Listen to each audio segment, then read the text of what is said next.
Good morning. Welcome to the Colorado Energy and Carbon Management Commission weekly Wednesday meeting. It is Wednesday, August 2nd. We will start with a roll call. Thank you, Mr. Chair. Commissioner Ackerman, Commissioner Cross, Present. Commissioner McGowan, Here. Commissioner Mesner, Here. Commissioner Oath, Commissioner Ray, Here. Commissioner Robbins. Here. Mr. Chair, you have 5 out of 7 commissioners present.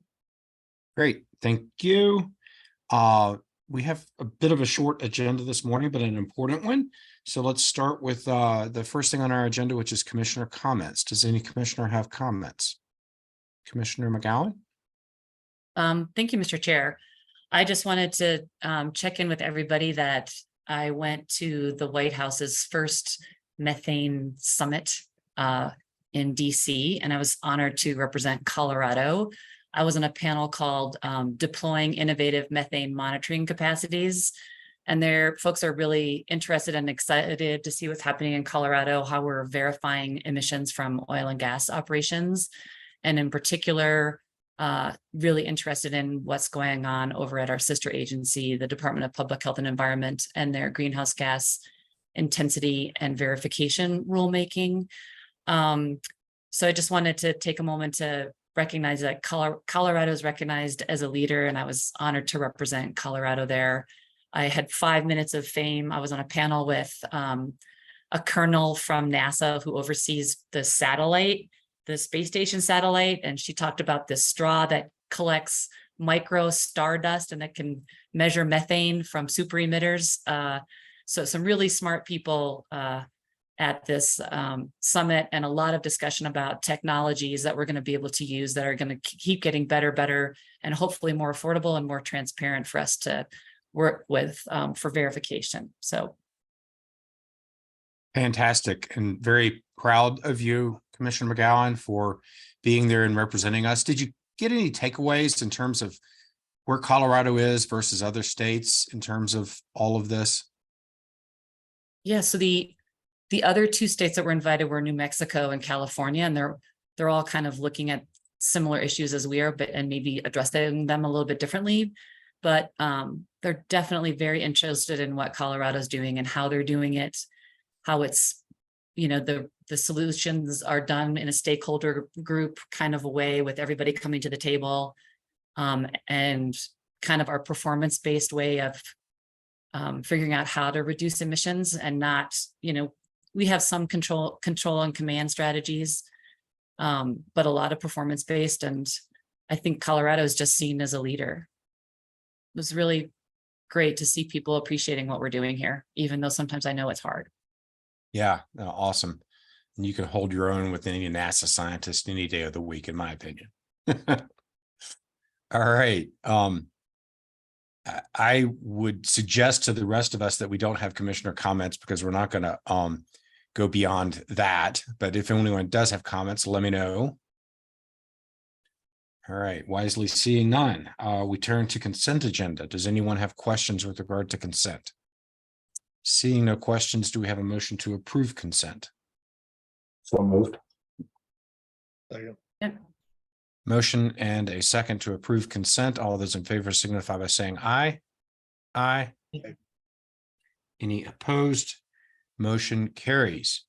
The chair recognizes Commissioner McGowan once again. I believe we've got on our agenda a discussion concerning pit emissions. All right, lucky you guys. So I want to start the conversation by saying you might see some references to COGCC and some to ECMC. We're going to slowly translate everything that we did from the pit emissions work group to our new name, but all that work was done when we were the COGCC. So my apologies if we have some mixed acronyms in the presentation and or in the, if you read the draft paper, that probably all refers to COGCC. Okay, I did practice with Angelica sharing a slideshow, so let's see if it works. Can you guys all see? Oh, I got to put this in, sorry. Yeah, we can see it. It's not in presentation just yet. Yep, hold on. Okay, presentation. There you go. Okay. Perfect. All right, so if everyone's going to have to go back in time and remember the Senate Bill 181 rulemaking.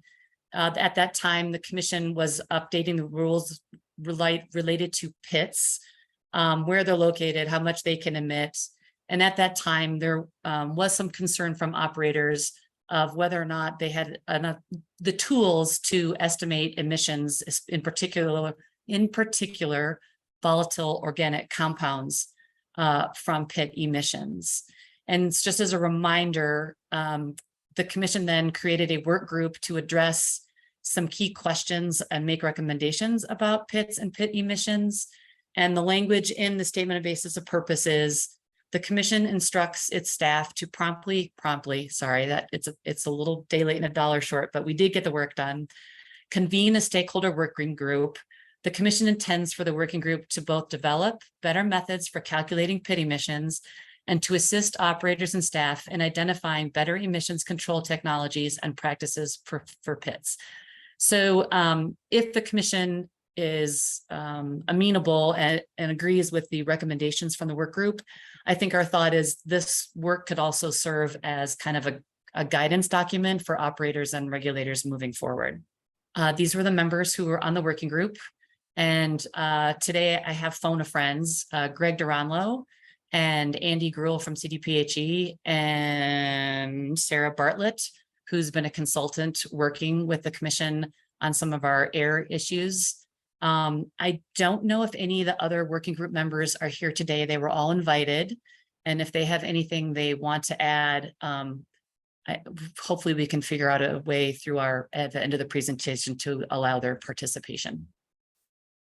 So today I'm going to kind of review, in addition to what we were just talking about, the statement basis of purpose, the working group findings, the recommendations, and then our conclusions. And at the end, if you have any questions, I'm going to use phone a friends, I'm pretty certain.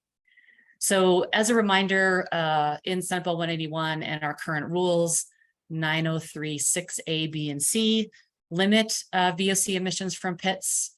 And the emissions allowable depend on when the pit was constructed, where the pit is located, and the type of pit that it is. And operators are supposed to submit their emissions estimates and the methodology they used for those emissions to the ECMC. And then again, there was just concern during our rulemaking from some operators about how they could achieve that. Then we have 909(8), 909(9), and 909(3) that require registration of pits, water sampling and reporting, and then those emissions estimates, and thus the creation of the working group. So the working group was assigned to develop all these recommendations and look at all these questions, and in particular address 5 directives that were in the statement basis of purpose. The first directive was to look at how we calculate pit emissions. So the group investigated whether or not there were already approved methodologies to calculate pit emissions and how to use them. And what, in general, what the group determined was there are already approved methodologies over in the Air Pollution Control Division. And those methodologies are mass balance. Mass balance is the most conservative method of evaluating emissions. It assumes that all the pollutants that enter the pit are emitted into the atmosphere. And then the AP42, Chapter 4.3, is an EPA methodology for estimating emissions for wastewater collection, treatment, and storage. And then the Wyoming Ponds emissions calculator is derived from a compilation of studies done in Wyoming related to oil field waste disposal facilities.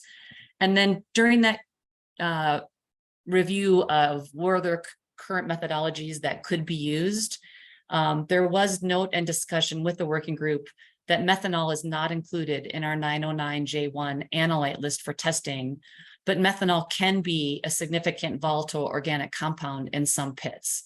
It's a bit unique when compared to the other volatile organic compounds that are analyzed, in that methanol is actually manually introduced to the process upstream of a pit or downhole as part of operations. It's used to prevent freezing and as a corrosion inhibitor.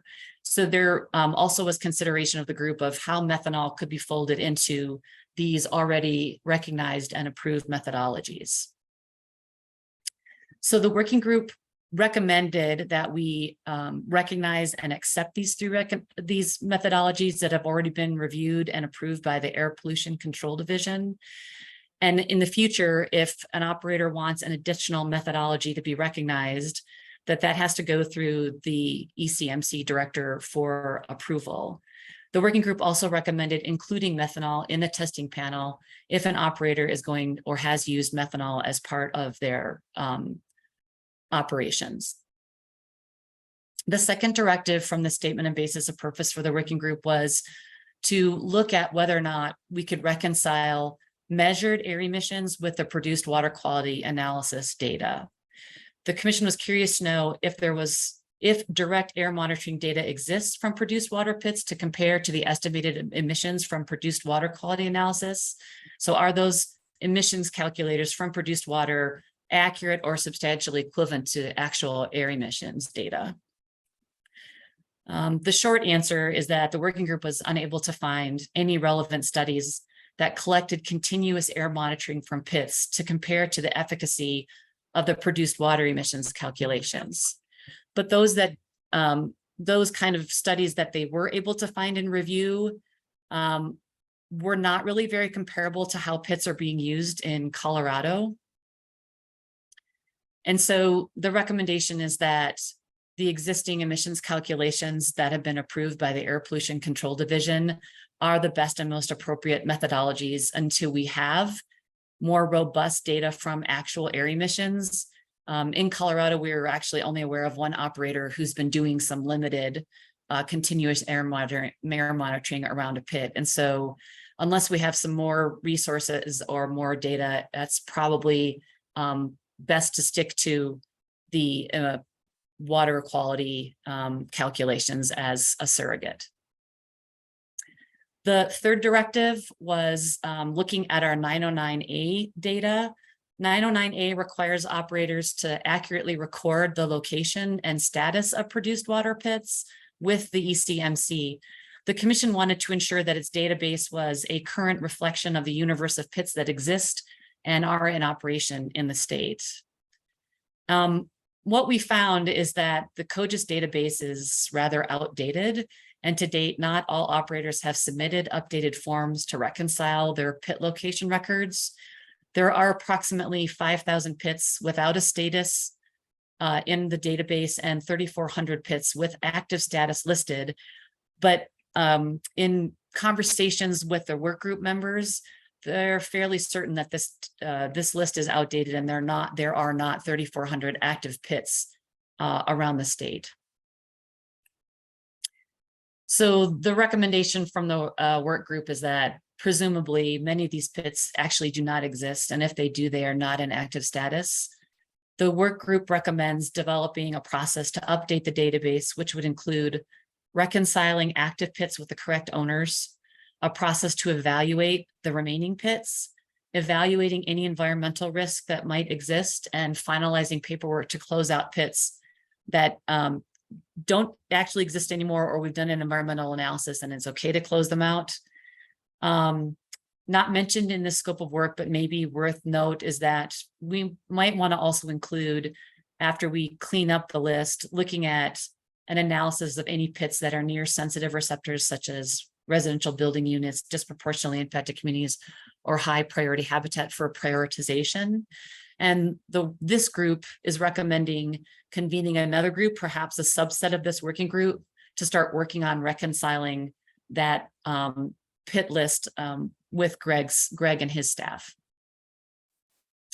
The next directive was looking at whether or not there were alternatives to pits and whether or not there were benefits to looking at these alternatives or different ways to store the water, manage it, or reuse and recycle it.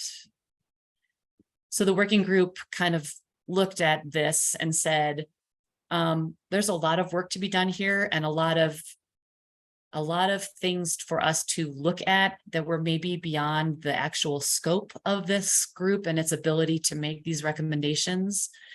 And Commissioner Messner is going to really like this. We know now that there's a produced water consortium that existed at the time and now has been memorialized in legislation. And we think that the Produced Water Consortium is a good place to look at this work and provide recommendations for alternatives to pits, storage, reuse, and recycling. The fifth and final directive for the work group was emissions reductions and recommending or looking at technologies that can effectively reduce emissions from the pits that have to be used. And basically, this group said, we know there are technologies that can reduce emissions from pits, and those technologies are upstream separation, reducing the use of methanol in upstream activities, reducing air, water, surface, and biological or chemical treatment. The recommendation here, however, is it's complicated. It isn't a one size fits all. Not all these technologies can be used in all of these pits. Some of these pits actually have low emissions and are mostly water and are necessary to use technologies to reduce emissions. And so the working group thinks that after we reconcile the pit emissions inventory, it'll be important for us to figure out what the emissions profiles are and then work with operators to determine whether or not they can use any of these strategies to reduce the emissions from their pits. So in conclusion, pits are important for some operations for storage, disposal, reuse or recycling those liquids. Some pits could be and might be a significant source of emissions, especially VOCs. We need to clean our database to figure out exactly how many pits we have, where they are, and what their emissions profiles are. There are 3 recommended methodologies over at the Air Pollution Control Division, and we recommend recognizing and using those methodologies. Currently, there is no straightforward correlation between actual air monitoring and the water emissions, but the calculation methodologies that do exist are appropriate surrogates.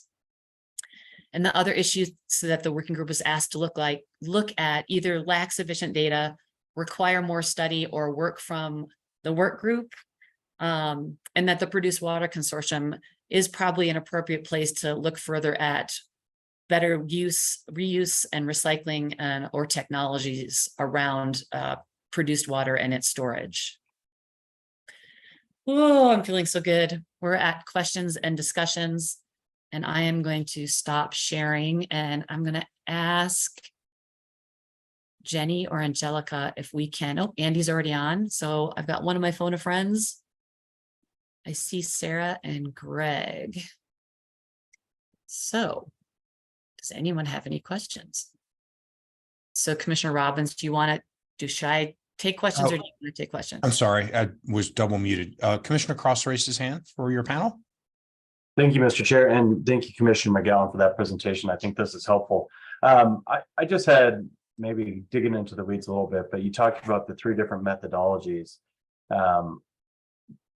Did you find that each of these approved methodologies have significantly different numbers when using the calculations, or did they all come out kind of the same? I'm going to phone a friend and I'm going to guess it's Andy. Yes, good morning, commissioners. My name is Andy Gruhl. I'm with the Air Division and CDPHE.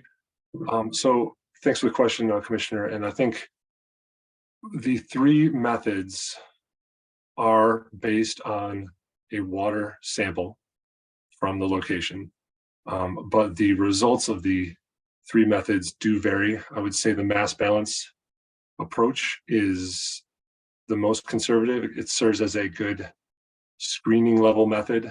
It's quite simple to carry out the mass balance method, but it may result in some overestimations of actual emissions, particularly certain analytes like methanol, which has a little bit more soluble than the other alkanes and other species. On the other hand, the Wyoming pond emissions calculator is based on water sampling and concurrent air sampling from large ponds and pits in Wyoming, which are very similar to the conditions that we see for larger ponds and pits out in the western slope of Colorado. So we believe the Wyoming tool is the most accurate of the 3. because it does account for the different behaviors of the different species, particularly methanol. It uses a different model for methanol. And then the AP42 model from chapter 4.3, that is originally developed for wastewater, like municipal wastewater. And so it's the produced water that we encounter from oil and gas waste is a little different from municipal wastewater, in that it doesn't have as much organics, and it doesn't have as much random stuff, whereas produced water is almost all water, and then just a trace of hydrocarbon and maybe some other pollutants as well. So AP42 is better than mass balance. Wyoming emissions calculator is the best of all, I think, but the level of effort is kind of inverse to the quality. The mass balance approach is the simplest approach, and can really work well in their appropriate situation. I appreciate that. And just as a follow-up, does it make sense then to maybe use, and I don't want to infer that people should use one or the other, and obviously as that's more in your wheelhouse and things to talk about, but do you oftentimes see people using kind of the conservative approach first, and if their numbers are high, then kind of digging down with one of the other approaches to get a better idea if it was overestimated? We do see that, particularly in permitting for these larger ponds that exceed the Regulation 3 thresholds for permitting and reporting. Typically, an operator is going to want to use an approach in their permit that allows them the most production level, the most amount of barrels of water they can produce. And if they were to use mass balance, then that they're kind of opening themselves up to some of the overestimation that might be inherent to that approach. So it depends on the operator when we permit these, and we can allow any of those three methods that we've described. We have seen companies using the AP42 method, as it is a little bit more accurate than the mass balance approach. But for a small pit, for something that doesn't have a lot of throughput, the mass balance approach is very simple and very straightforward, and can be effective for that type of situation. Thank you. Other questions? Commissioner Messner? Thank you, Mr. Chair. Thank you, Commissioner McGowan, for the overview and all the work that's been done around this. Certainly an important topic, but I wanted to just take a step back to make sure I have my head around it. And I wonder if we could talk just a little bit about pits in general, because I assume that not all pits are the same, and that we've got, some pits that are larger, some pits that are smaller, some pits that see some treatment associated with it before it goes into the pit, some pits that perhaps see less or no treatment associated with it. And so how are you differentiating between all the different pits, and in determining what emissions testing needs to occur on them, or is it just a one size fits all no matter what the size or the characteristics of that pit are? Or were any of those discussions had? So I'll let any of my phone friends chime in, but I think a lot of the discussion was around the uniqueness of where the pit is geographically, the size of it. Some of them, not all of them, I don't think, but a good number of them actually require permitting over at the Air Pollution Control Division. And so obviously, some operators are more sophisticated and others are going to be using different methodologies and different treatments and different ways to measure their emissions. But there's a lot of discussion about there's an incredibly wide variety of pits and their use and their profiles. But I'm going to let other folks chime in as to whether how to answer that question. Mr. Durella? Sure, thanks. And this is Craig Duranlo, Environmental Manager at ECMC. Thanks, Commissioner Messner. And, not much to add to what Commissioner McGowan provided in response. Our rules, have evolved over the years since 1971 when COGCC started permitting pits. And, as those rules have evolved, we've had varying requirements for pit emissions established that started on the west slope with pits in close proximity to homes, and then through the SB 19181 rulemaking, where we established pit emissions requirements for all pits. The variety of uses of pits sort of plays into that, but the overarching rules remain the same, whether it's a new pit or an existing pit. And then depending on its proximity and use is how the rules were established for that. So, if the source water for a pit, has low VOCs, has low potential to emit, then the pit emissions issue won't be a problem for that pit or that pit operator. Right? If a pit is, taking in water with high dissolved hydrocarbons, then that's where it's going to be a bigger issue. And then that goes right back to use the screening tool of the mass balance method to determine where you fall on that threshold, and then determine, look at the pit emission standards for your particular pit. The commission wisely ratcheted down pit emissions in the 9 Front Range counties that are subject to, air pollution control, non-attainment area requirements, and and then some other uses of the pits, which, at the time looked like, those are going to be higher emitting pits. And those are sort of segregated out. So there are some considerations in the rules, and there are some considerations just based on the use of the pits.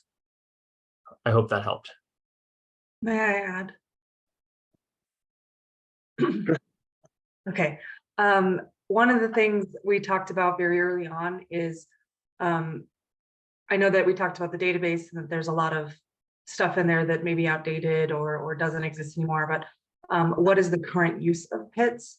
And so historically, there have been drilling pits and other things, and what we're finding is that those really aren't used anymore. The technology's evolved. So the primary pits that we were aware of and we started talking about were storing produced water downstream of separation. So those were the ones that we primarily talked about, because those were the ones that when we engaged all the operators in the group, they said these are the ones that we still use today. So emissions sort of, at a fundamental level, it's what comes in that determines what those emissions are. And what we found is that there are a lot of the produced water, which is why we were looking at water, why we were looking at these water samples and not at like some more complicated drilling muds or other things like that. Should one of those exist, I think we would still expect that there's an emission, calculation, et cetera, but through various, years of commission rulemaking and other things, we just don't think that there are a lot of those in the state anymore. So a lot of our focus was around these produced water pits, because that's what we believe is still in use today. And the primary purpose for the produced water pits is for anticipated reuse and recycling, or as a settling pond for ultimate disposal, or what's kind of the general use for the produced water pits? I would say all of the above, and potentially like evaporation. And what I will add is, the most that we saw of these are, not necessarily in the Front Range and have a lot lower hydrocarbon concentrations. Excuse me. So I know Greg unmuted and is welcome to add to this. But those ones are using it for, am I storing it before I can dispose of it? Am I evaporating it in place? Or on the West Slope, for example, there's a lot of them that are then recycled or things like that. So This isn't something that's as currently used as much in the Front Range. It's more in the other parts of the state. Greg, did you have more to that? No, I think you covered it. Follow Okay. up, Commissioner Messner? Yeah, just out of curiosity as well, potentially 3,400 active pits, and then I can't remember what the number was for inactive, but what's the definite, or how do you define between active and inactive, understanding that some of these active pits may not actually be active, but may be inactive or no longer utilized? And I mean, how do you make that determination? Mr. Geronimo?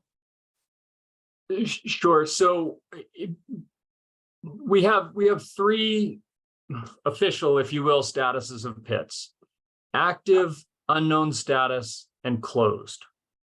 A pit can only be closed if it's closed in accordance with applicable rules at the time of pit closure. And so that requires, currently requires a Form 27 closure, site investigation, remediation work plan for pit closure, samples at the sidewalls and base of the pit to determine that there's no residual E&P waste impacts from the operation of that pit. Historically, pits have been closed, as simply as pushing the sidewalls in and leveling it off, and part of reclamation. For a drilling pit that have been closed in the past, they sample the drilling material inside the pit, make sure it's dried out and that it won't settle, and cover it over. The active pits are pits that have not been closed. So they may or may not be physically active in the field, because they may have been physically closed, but not closed in accordance with the rules at the time, or the COGCC or ECMC has not been notified of their actual physical closure. And so those are the ones that we're searching in the database. Then there's the unknown status pits. Many of these were entered into our database in the 1990s, associated with the pit inventory process. And these pits were brought into the database without a status being assigned. And they've slowly been assigned either an active or a closed status as staff has encountered them in the field, or as the operator has provided documentation. And the commission put in Rule 909A that says, if you are operating a pit, you must make sure that it is appropriately documented in our records. So that's captured, a few hundred pits that operators are like, hey, this is my pit, I'm operating it. Here's the Form 19, or the Form 15 that says, this is where it actually is, a lawn for it, and it is actually in service. We've had other operators take a look at the list of pits associated with their operator ID number, and they've provided information that says, hey, these 22 pits, they don't exist. They were closed before we acquired the wells, et cetera, et cetera. And those we go through and staff conducts a review to try and get those pits to closure. Sometimes that may require an operator go out and resample a well, or conduct a soil boring to make sure that there's no waste in place. But it's a slow and tedious process. We've had, it's been ongoing for years, and it's just, it is a labor intensive process. And thanks for that. And so the intention of some of the recommendations provided by the pit emissions group is to, have a emissions calculation methodology, and, our current rules, correct me if I'm wrong, require some reporting of those emissions for active pits. And so does that help kind of highlight ones that are actually active versus ones that, are going to have to be investigated as to whether they're active or not, based on whether operators are providing that emissions data? Is that kind of what I'm understanding the recommendations to be? Mr. Geronimo? Yes, sir. Yeah, sorry, thanks. That is it. The 909, Rule 909J requires sampling of produced water that is going into pits. So that was one way we've, sort of found basically a numeric discrepancy that was pretty significant between the number of pits that are on the ground, or the number of pits that are in our database as active or unknown, and the number of samples that we got that were required for active pits. And then the other requirement is in 903 for existing pits, operators of existing pits are ultimately required to provide an estimate of emissions for those existing pits. And that was, one of the things. There's a little time problem there, because they were required to provide that data at the same time as providing their water samples. However, the pit emissions work group had not yet convened and completed its work to recommend the methodologies for establishing or estimating those pit emissions. So that data will come in, in the future as operators employ those three methodologies for estimating pit emissions. Great, thank you. Great work here. Good questions. Further questions for the panel? All right, seeing no further questions, Commissioner McGowan, did you want to wrap up in any bit, or? Yes, thank you, Mr. Chair. So thank you to everybody who was on the working group, and to these three very smart people who helped write this and put it all together. I think I talked with Director Murphy, and I think we wanted to give folks who had heard this presentation, if they have comments that they wanted to submit before we make a decision on this, you can send those comments directly to me via email, please. And then if I get any feedback, maybe those folks want to testify publicly at one of our future hearings, and then we can consider those comments and then make a decision about the work group recommendations. That sounds like a good plan. So do you want to put a time frame on comment submission, Commissioner McGowan? Can we say 2 weeks?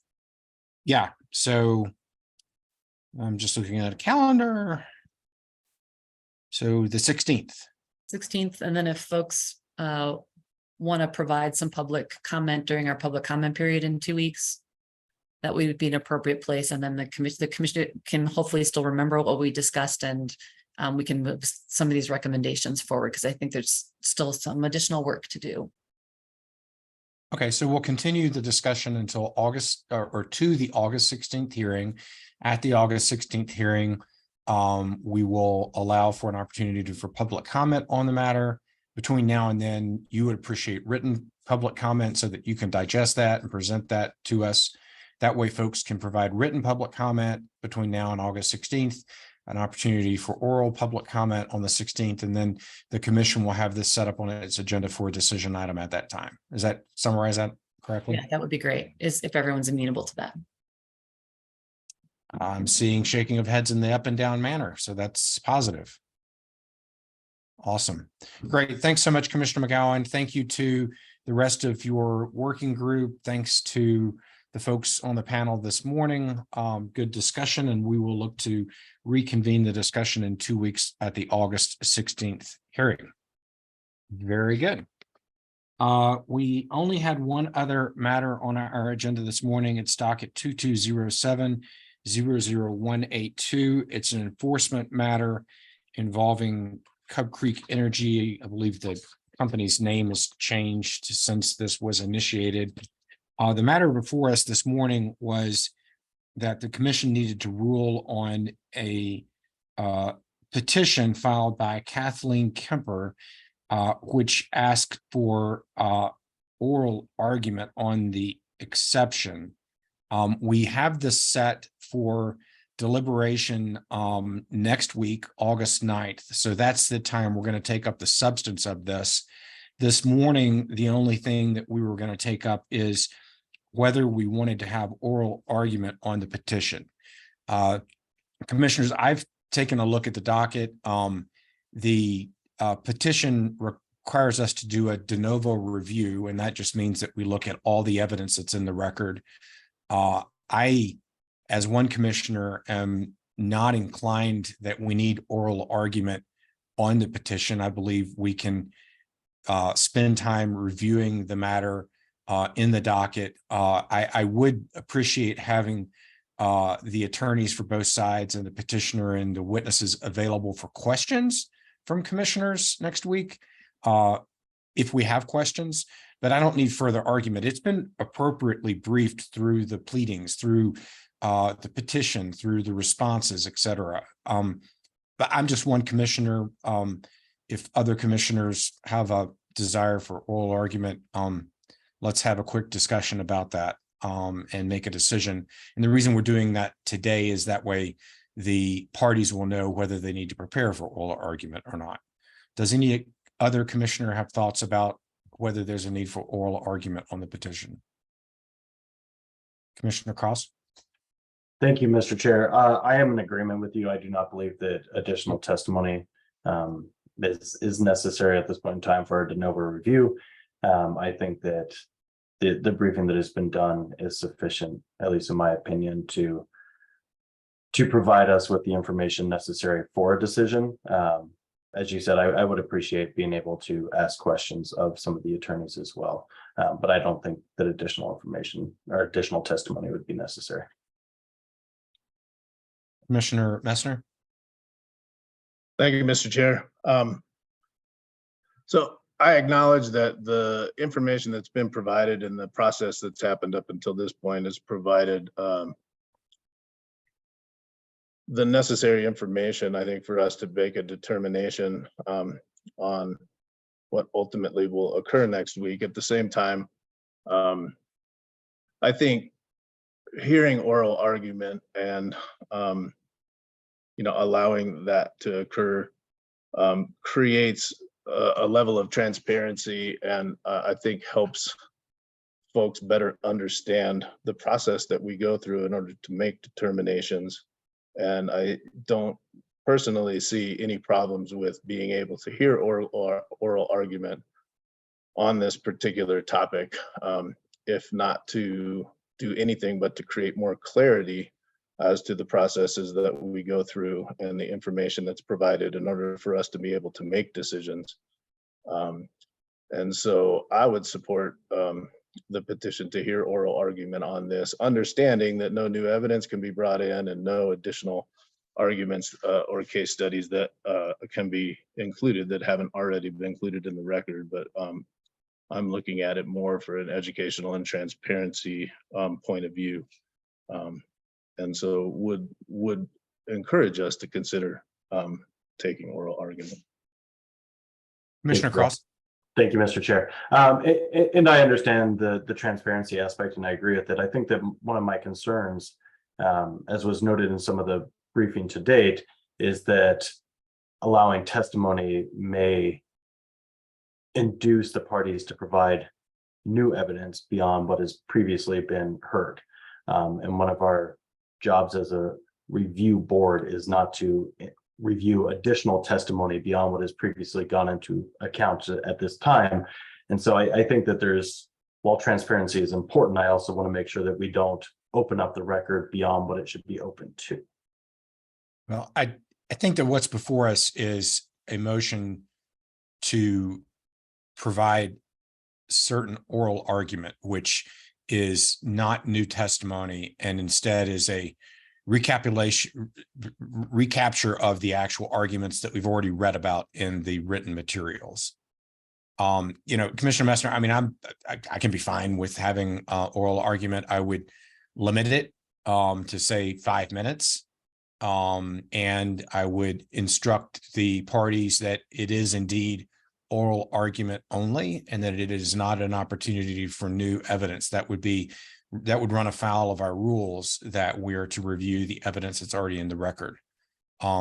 With that, and seeing Commissioner McGowan nodding her head up and down, it looks like we've got at least 3 of us that are okay with, and I think Commissioner Cross, you're probably okay with as well, a limited oral argument. So with that, I would grant the motion as chair, instructing the attorneys for both sides that they're going to have 5 minutes each, exclusive of questions that may arise from commissioners that would not count toward that. AAG Davenport, thank you for visualizing yourself. Do we need to restate any of that, or are we on firm procedural grounds at this point? Thank you, Chair. I'd just suggest an actual motion and commission vote on this, given that it was a formal motion from the complainant. So it would be procedurally fine with me if, and your instruction was clear enough that I think if you just wanted to restate it as a motion and follow the second process, that's fine. I'll restate my stated comments as a motion. Second. Motion and a second to approve the motion for oral argument with the contingencies as set forth by the chair in its motion. All those in favor signify by saying aye. Aye. Aye. Any opposed? Okay, motion carries. I'm looking, Deputy Director of Policy and Administration, Larson. I love calling you by your new title and congratulations on that. If you could make sure that the hearing officer so instructs the parties, I assume they probably were listening in, but just make sure we've got something there so that they know what they're allowed to do and not allowed to do next week. Most certainly. Thank you, Deputy Director. Awesome. That concludes our agendized business for the day. Seeing no other business, do we have a motion to adjourn? So moved. Second. Motion and 2 seconds to adjourn. All those in favor signify by saying aye. Aye. Aye. Any opposed? We're adjourned. We'll see you soon. Enjoy the afternoon.